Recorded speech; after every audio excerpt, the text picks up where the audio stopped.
आज चारों तरफ एक ही खबर देखने को मिल रही है कि बंगाल जल रहा है, पर सच्चाई तो यह है कि बंगाल को जलाया जा रहा है और जलाने वाली हमेशा की तरह है हमारी राजनीति। 4 अप्रैल को जब वक्फ बिल पास हुआ और बंगाल में दंगे शुरू हुए, उस दरमियान ये पूरी तैयारी की गई कि कैसे वक्फ बिल पर मुद्दा बनाकर राजनीति की जाए और मुस्लिम वोट बैंक की रोटियां सेकी जाए। और इस तैयारी में सबसे आगे खड़ी थी देश की दीदी ममता बनर्जी। जब 12 अप्रैल को उन्होंने अपने एक भाषण में कहा कि बंगाल में वक्फ बिल को लागू नहीं होने देगी। मुझे लगता है कि बंगाल की मुख्यमंत्री का नाम बस ममता है, बाकी ममता जैसी कोई भी चीज उनके अंदर नहीं। बंगाल में जो हो रहा है उस सबको मैं प्लानिंग इसलिए कहूंगा क्योंकि जो चेहरे बंगाल में वक्फ बिल के विरोध में आग लगाते दिखे, उन्हें शायद ठीक से वक्फ बोलना भी नहीं आता, पर विरोध ऐसा जैसे कि उनके मुंह से किसी ने रोटी छीन ली हो। अब इन दंगों के पीछे प्लानिंग इसलिए है क्योंकि जहां पर हिंदुओं पर निशाना बनाया जा रहा है वो मुर्शिदाबाद और उत्तर मिदनापुर मुस्लिम बहुल आबादी है। और इससे भी बड़ी प्लानिंग ये है कि वो दोनों एरियाज बांग्लादेश की सीमा से सटे हुए हैं, क्योंकि कल को अगर बात बढ़ती है तो ममता दीदी को ये कहने में बिल्कुल भी झिझक नहीं होगी कि आग बांग्लादेश से आए मुसलमानों ने लगाई थी। बहरहाल आग कहीं भी लगे पर जलने वाला हमेशा की तरह हिंदू ही होता है और होगा ही, क्योंकि आजकल की राजनीति में अंगारों का काम मुस्लिम वोट बैंक और जात पात की राजनीति ही करती है। ताज्जुब की बात तो यह है कि कलकत्ता में जब उस डॉक्टर का रेप हुआ था तो सड़कों पर लोगों से ज्यादा पुलिस फोर्स लगा दी गई थी, लेकिन यहाँ ऐसा कुछ भी नहीं किया गया।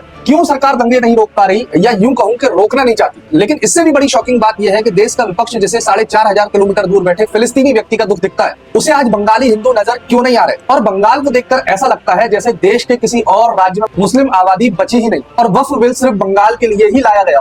वैसे इंतजार मुझे उस दिन का है जिस दिन ममता दीदी अपने घड़ियाली आंसू बहाकर कहेंगी कि बंगाल में हिंदुओं के साथ जो हुआ उसकी मैं कड़ी निंदा करती हूँ। खैर ये सब छोड़िए, आप जाइए और जाके जात पात में बटिए, क्योंकि जैसे हालात है उन्हें देखकर तो यही लगता है कि अगला नंबर आप ही का आने वाला है। जय हिंद।